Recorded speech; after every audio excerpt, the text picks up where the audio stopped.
ठीक है ना बोल ब्राह्मण पर पिटी के आमु मार दो बरं मुंड को फटे रक्त बाहर कर दो तापर तमे फुलाणी के पूजा करियो ठीक है ना मां ठीक है हां हां मां को ठीक है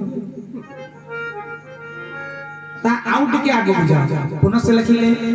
जे हेला आत्मा रो बोई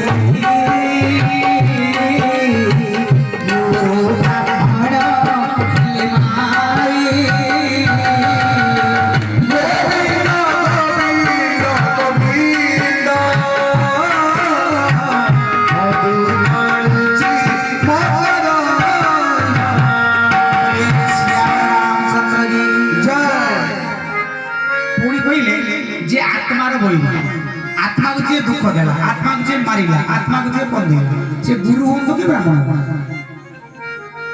से आड़ के न कोइला भल फिर भी रामजी सरकार कहले ना तू ब्राह्मण हले भी तोर दंड अछि